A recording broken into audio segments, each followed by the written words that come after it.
KETV Newswatch 7, chronicling the stories impacting our community. Stories making a difference. Stories that matter to you. This is KETV Newswatch 7's Chronicle. For almost 2 decades, he's dedicated his life to making Omaha's street school a success. The school takes in kids who, for one reason or another, don't make it in public school. Some were expelled, others dropped out, and it gives those at-risk teens personalized education and spiritual guidance. There was pretty clearly a need, we thought, for this type of school in North Omaha. He's amazing. Without him, I don't know what I'd do. Because without him, there wouldn't be this school. Without this school, I wouldn't have an education. I'm happy that every kid who walked through this door has been told that they were loved, that they mattered, that they had value. And now John Parsons has another passion he's pursuing. He started Bridges Out of Poverty, a nonprofit program giving poor families in the Omaha Metro the resources they need to find a way out. Good morning, I'm Julie Cornell. Today on Chronicle, we're taking a closer look at the Bridges Out of Poverty program. We'll be talking with John Parsons and his partner in this project, retired accountant Roger Howard. We'll also hear from a couple of students who just graduated from the first class. First, though, we want to look at the numbers. The poverty line is just over $24,000 a year for a family of 4. And based on that, 12.6% of Nebraskans are living in poverty. In the Omaha Metro, that adds up to about 100,000 people, and it affects just over 16% of the state's children under the age of 18. And when you look at poverty in terms of race and ethnicity, it affects about 1 in 3 African Americans and Native Americans, about 25% of Asians, and Latinos are also living in poverty. That number is about 10% for whites in Nebraska.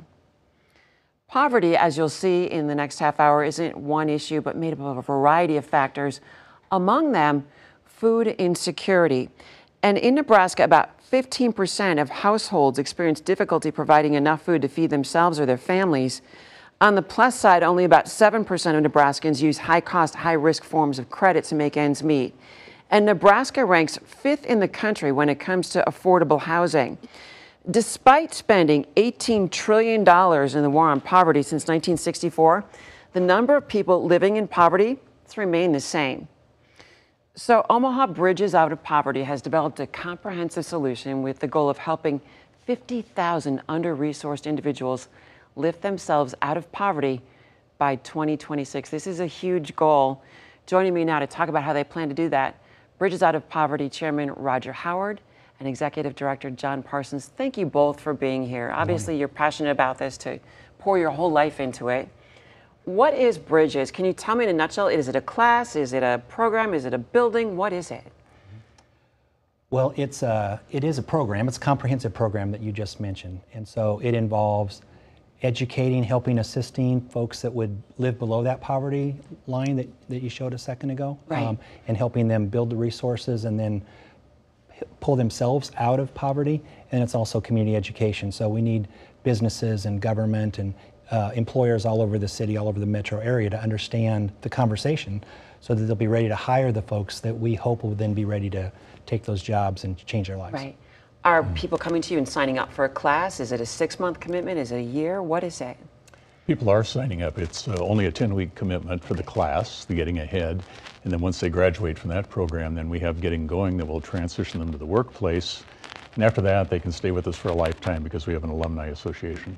So you've kind of covered them at every stage of life here. We're sure hoping that we will. How do people come to you, John? What state are they in? What do they need? Well, the folks who come to us need a lot of things. So there's a lot of different reasons why people are in poverty. And so it's really hard to just pinpoint, say, right, it's just this reason that folks wind up where they are. So it could be. I want to say it's not so simple. You see a guy on a corner with a sign and you think, oh, go get a job. It's not like that. It's not like poverty that. has so many co-contributing factors. That's exactly right. And by the time somebody would be in that situation, a lot of things have probably happened to get the right, person to be the person that you mentioned. But a lot of folks also, they might have just lost a job and then they're having a hard time getting back into the workforce. And then they might have children at home. And so then they could wind up just staying where they are unless they get a little bit of help. So not everybody right, is the extreme case. There are certainly folks out there that are helping people in Right. extreme situations. But there are a lot of people that just missed opportunities, illness. We in the first class we had someone who got sick, had to drop out of school, and then that set him back, and then those setbacks led to other things. And Sure. And I would imagine there are financial difficulties along the way. People, owe money or. Absolutely, they do. Finance is only one of the resources. Ruby Payne, the author of the Bridges Out of Poverty program, indicates that there's about 11 resources that people are missing that are in poverty. Okay. And someone living without those resources has a difficult time creating a stable lifestyle. Is transportation one of those? Transportation is definitely one, Yeah. and there's some really neat organizations that are just starting to help with transportation for folks that are coming out of Right. poverty. So I wanted to ask you about that too. You're not doing this alone. I mean, obviously Omaha has a wide base of nonprofits already aiding people in poverty in different ways. Are you collaborating? Collaboration is really a key. We currently have about 40 partners, and eventually we'll have 150 or 200. Each group does something very well. They have an expertise and experience, and we couldn't duplicate that. So we're going to quarterback the individual passing through these services, but we'll be working with a lot of organizations to help these folks move along. Sure. How will you measure benchmarks in this program, John? How will you know, yes, we've had success? Well, the first benchmark would be enrollment in class and then finishing the class. And so that's important Okay. because it's the linchpin, it's the foundation of the next steps after that. And so a part of the Bridges Out of Poverty material is really the idea that the individuals in the class, which they're called investigators, and so when they sit around the table and they investigate poverty, they investigate their situation, and they start to think about, well, how can I improve where I'm at? And then they have ownership and they buy into what's being offered. So after the class is over, Right. now you have motivated people to move forward. And then the benchmarks, then more benchmarks will come in the second phase of the program, what we call getting going. And those will be when we start to plug people into either education or employment or trades or whatever that would look like. Right. Then we'll be able to track them as they're changing their lives and building Right. resources too. We'll track resources. It sounds like you kind of start from where they're at and figure out what their strengths are and help them to recognize that they have strengths. That's right. People in poverty are really problem solvers. They're dealing with challenges every day, and so they're amazing people. Yeah. And just one of the tie-ins to the street school is we would do the same thing at the street school. If a teenager came into our door, we tested everybody who walked in our door. What's their reading level? What's their math level? And then we started to educate them from where they were. Okay. And so when I hooked up with Roger and Roger had this idea to have Bridges Out of Poverty, we talked through that. And one of the things I liked about it was we help people exactly where they are. It doesn't Right. do us any good to have a program that's at this level if people walking in your door are still here Right. academically or whatever it might be skill-wise. Right. So you have to grab them where they are so that you can build and get them to where they need to be. If I'm not having trouble reading, I don't need to take a reading class. I need to move on. That's right. How many employers are on board after folks graduate? Do you have people coming out to help you and hire these students? It's really amazing in terms of the employers. We're receiving 100% support from everyone we talk Wow. to. We're going to be training the frontline staff at CHI Health and dealing with people in poverty, Okay. both through the HR department and their medical staff as well, so that we can do a better job of caring for their health, but also offer them good health care opportunities for employment. That's so exciting. And those are decent paying jobs. Really good jobs. Sure are. How much does having a place to live, how much does that play into it? Is that one of the factors for homelessness or for poverty? It is. And again, Roger mentioned this earlier, but it bears repeating. What we hope to do is we hope to get the cognitive change, the mindset change Right. through the class. And then the partnerships come with the people in the community that are already doing great things. Stephen Right, Center, the other resources, that's true. Open Door Okay. Mission, St. Francis House. So if homelessness is an issue, then we'll connect to those agencies and say, here's some folks that you might be able to help. Okay. And we actually hope to have classes at those agencies as well. So that it's a two-way street. We go and say, we have this thing that we think could help your people, and then we might have some folks in our class that might need what you're doing. Sure. And so that's, we like the give and take of that in the community. And that's why I think a lot of the agencies and a lot of the businesses have said, yeah, I think we'll get on board with that because they can see the benefit of it for them, Right. for the people, and then for them also. They're going to have better outcomes because someone's been following this person. Yeah, that's right. Very good. What else? What else do I need to know? Well, you're looking for There's- volunteers. You're looking for mentors. You can't do this alone. Lots of volunteers, and on our website you can sign up at omabop.org, omabop.org for volunteering. You Okay. can sign up for classes, or you can just send us an email and let's have a cup of coffee. Okay. Why do you need mentors? I noticed on your website you're looking for, is that, Once you get done with the initial class, you need someone to walk alongside you, just that Okay. you can bounce. Sometimes people that are under-resourced because they don't have a support system. And so if they have someone that's has some skill sets that they don't, they can walk alongside them and bounce ideas off of them. good, like a friend on the Yep. journey. We're going to take a short break, but when we come back, we're going to talk with two recent graduates of the program and find out more about how Bridges Out of Poverty works and helps folks get ahead. You're watching KETV Newswatch 7's Chronicle.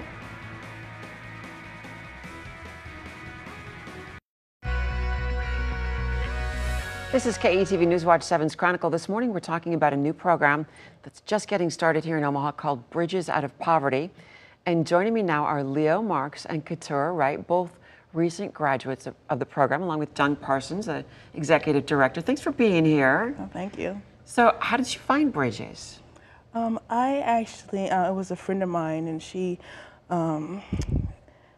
actually told me about the program a little bit and told me that it would be good for me. And I actually decided to try it because I actually want to know more information, and I like to be able to be in a position to help other people. Right. To see if I can, do anything. What was the biggest thing you learned about yourself in the 10 weeks?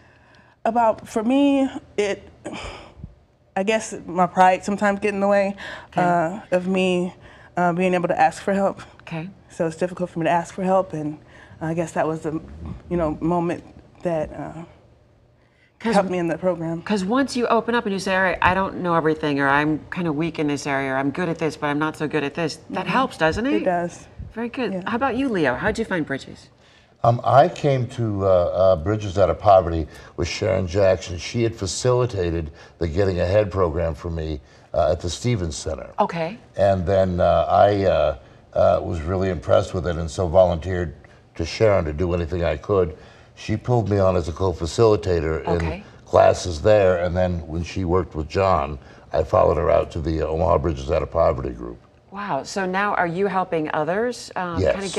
go through this journey? Yes. Wow. What's the greatest thing that you've learned through all this? That you're only poor if you can't give back. The worst thing you can do is not say thank you. Then you're really poor. So giving back kind of brings it all full circle, right? Yes, exactly. Wow. I love that. That's something you built in, right, John? It is, so earlier we talked about measurements, right? Yes. And some things are easier to measure than other, graduates, right? Or maybe job placements. Sure. But one of the beauties of the Bridges class is the community that you build with the people around the table. So it's offered kitchen table style is what we call it. And you sit around, the investigators, these are investigators, we all investigate the situation together. And we share, they bring things to the table. So a teacher doesn't say, you do this or you do that. We learn together, and I think that community is one of those intangibles that's a little bit harder to measure, but is as valuable as you can tell this morning. Sure, and you kind of start with a fresh community. I mean, we all have our buds that we grew up with, but it's nice to have some fresh faces and new ideas, right? Do you have some new goals for yourself, Keturah? I do. I don't want to put you on the spot or anything, but I guess recently it kind of opened up a creative outlet for me. Okay. So I've been a lot more creative and been designing things, and I don't know. Kind of see where that takes you? Yeah. Okay. How about you, Leo? You know, for me, taking better care of my health is an ongoing issue. Okay. And so I learned to focus those goals. You can just say get healthy, and that means nothing. Right. But go to the gym 3 times this week, now I'm on to something. Right. I have cut back on how much I smoke. I don't drink coffee anymore. Okay. What? I'm going to be really dull in a little while, I think. So that program helped me focus it. I think of it like a sniper scope. Okay. It helps you zero in on what you need to do. Very good. And how many have graduated from the first class, John? We had 5 graduates in the first class, yes. Okay. We had 6 in the class, so the ideal size for a class would be 6 to 12. Okay. Because of the community, you don't want to get too big and you don't want to get too small. And so we had 6 in the class, and one lady couldn't finish with us, but she's going to come back to the next class. Do you see yourself, though, having several groups and classes all over the city? Is that the ideal? Absolutely. Okay. We'll probably continue to have a class on our home site at the Omaha Home for Boys. But yes, we intend to have partners all over the community and have classes at Habitat and Learning Community and Boys and Girls Clubs. I mean, Hope Center. We can have classes any place where we can have a table and sit around it. Right. Kind of when you reflect on your journey that kind of brought you to this point, was it a disadvantaged childhood? What was it that kind of set you up to where you are now, Keturah? Mine is I had broken my leg one year and just lost everything. Wow. And so it was just kind of... An accident. Yeah. And it was just kind of difficult to pick myself up from that. And then me with being prideful and not asking, you know, for help. It probably got worse. Things Yeah. got worse. Yeah, a little Okay. bit. How about you, Leo? Well, I was homeless for about 3 years. Okay. And then I got into an apartment. I currently live in the Stevens Center's permanent supportive housing apartments. Okay. And once I got grounded and could kind of look at what do I do next, this class really fell into my lap. And so I took it because I respected Sharon and still do. Sure. And what she can do there at the Stevens Center. So I took the class with her, and by the third night I was a believer. Yeah. Do you feel like you're a teacher now? I mean, you have something to share. Well, yeah, I do, and I can talk to people at that level. In fact, we've started incorporating guests from the homeless shelter into the classes there.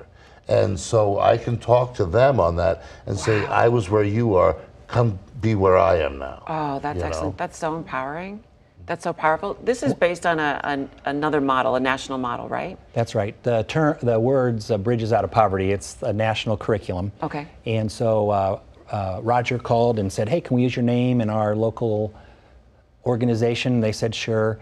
And then that ties nicely into what Leo was talking about. One of the beauties of Getting Ahead class and then Bridges Out of Poverty model, when you go to a national conference and you have someone stand up and say, a year ago, I was homeless. A year ago, I was jobless.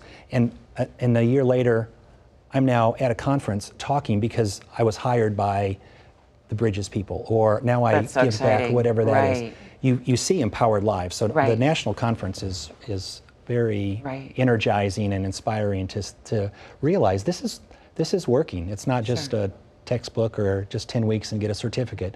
This really is life-changing. How are you funding this? I mean, I know you're nonprofit, but is it private donations right now? What are you hoping for? Well, I'm sure we'll have a diverse funding base.